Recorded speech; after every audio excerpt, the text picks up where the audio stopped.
Many traders think they know how the bond market works. And you know what? Some are right in a very basic sense. But in today's video, we're taking it to a whole new level. We're talking about how the bond market can transform your trading in a major way and why you need to act on it now. Think you really know what's going on in the bond market? Think again.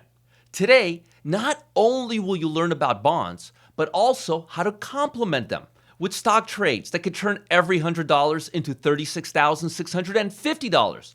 That's something to get really excited about. Check out today's video, then click the button below to find out the invisible momentum window that delivers triple-digit profits in 14 days. 14 days, not 14 years, 14 days. Now, here's what's happening.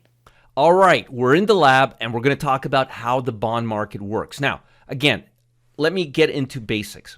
This is the 30-year bond or the long-term bond. Now, to give you some ideas, before, in the old days, when you were looking at futures contracts, you had the 30-year bond and you had the 10-year note. At first, the 10-year was more popular. Then over time, the 10-year note became more popular. If you look at the 10-year and the 30-year note, their correlation is about 95%. So there's absolutely no reason at all to trade one versus the other or to look at one versus the other. As a matter of fact, this is an ETF that tracks the long bond. The ticker symbol is TLT. And to be honest with you, I think it's just the long bond or 20-year plus bond. They don't even try to name it anymore because, again, if you look at let me just show you real quick so you see what I'm talking about. If you look at the futures contracts, and if I go down to, let me show you the interest rates, financials. This is the T-bond. This is the 30-year. This is what it looks like.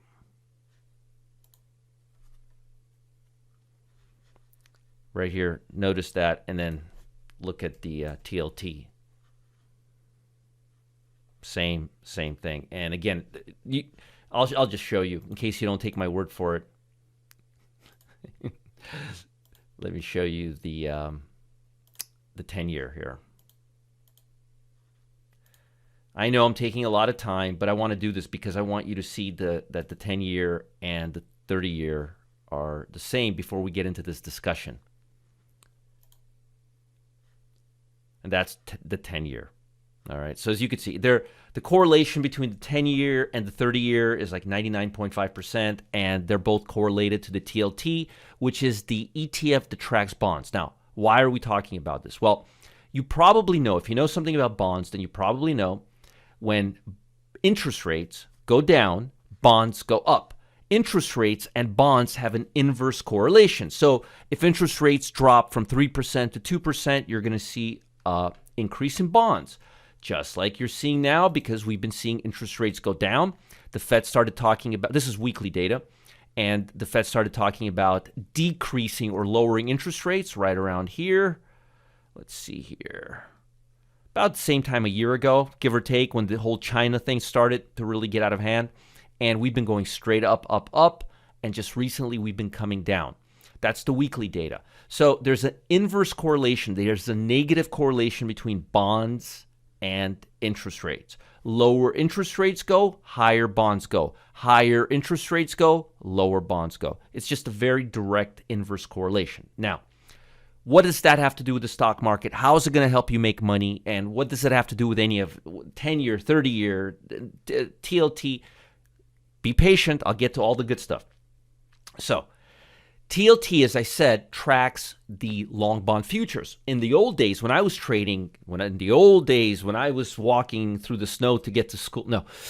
In the old days, when I was starting out, there was no ETFs. There were no ETFs. So you had to open up a brokerage account at a commodity brokerage firm, at a futures firm, and you had to learn all this terminology, and the size of the contract was fixed at $100,000, and margin was $1,000, and each tick was $31.25. It was a mess.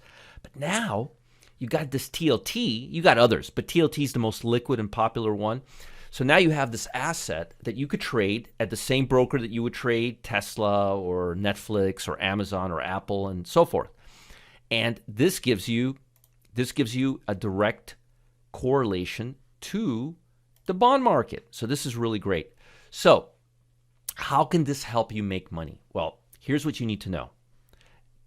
And it doesn't matter. What I'm talking about now comes into play. It doesn't matter where you're starting from. In other words, let's say the bond market's screaming higher, and let's say the stock market's going lower. Or let's say the stock market's screaming higher and the bond market's screaming lower. It doesn't matter where you're starting. Anytime, the stock market, the S&P 500, let me go to daily data. You see this right here? That's the 200-day moving average. This little mustardy, brownish kind of colored line, depending on how it looks on your computer. It may be a little dark yellow or light brown. Again, doesn't matter. Anytime, this is a barometer. 200-day moving average is a barometer for bulls versus bears. When stocks are trading above the 200-day moving average, bulls are in control. When stocks are trading below the 200-day moving average, bears are in control. Anytime, I don't care what's happening in the markets. I don't care if bonds are on a raging bull run. I don't care if stocks are in a raging bear run or vice versa. It doesn't matter. Anytime the stock market hits the 200-day moving average, bonds explode higher. It's called flight to quality, okay? Flight to quality. So let's remember this date. This is 6/3/2019, all right? Let's see what happened during this week. 5/22 to 6/3/19. Let's look at the bond market. Let's just take a quick look. Let's look at daily data. Right here, 5/22 to 6/7 or whatever it was, right here. See that? Bonds rally. I don't care what's happening in the world. I don't care why it's happening in the world. Whenever you see the S&P break the 50-day moving average, like right here, you're going to see bonds rally. You saw it right here, and you saw it right here, and you saw it right here. And coincidentally, most of the time, when you see stocks making really big, strong, few-week moves, you'll see bonds go below the 50-day moving average. So why is this important? Well, I don't know one hedge fund manager that does not utilize this as a natural hedge in their portfolio. And at the same time, I know very few retail traders that utilize this hedge in their portfolio. What is a hedge? It's a natural parachute. It's a self-safety mechanism.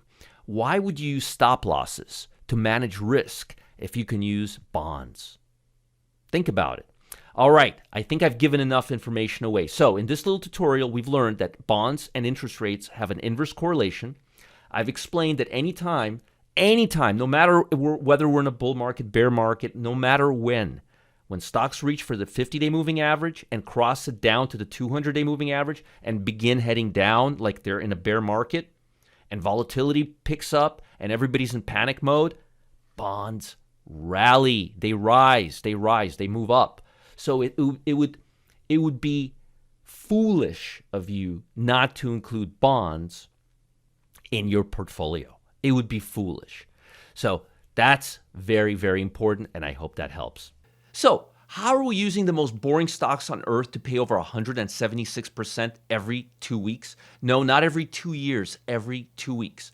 It's the perfect hedge that every trader needs in their toolbox, but few ever use. I'll share the simple 3-number breakout code with you right now, plus a free premium trade alert. Click the button below to cash in before this opportunity is gone. You've got to act fast. The market waits for no one. Get the free trade now. Talk soon.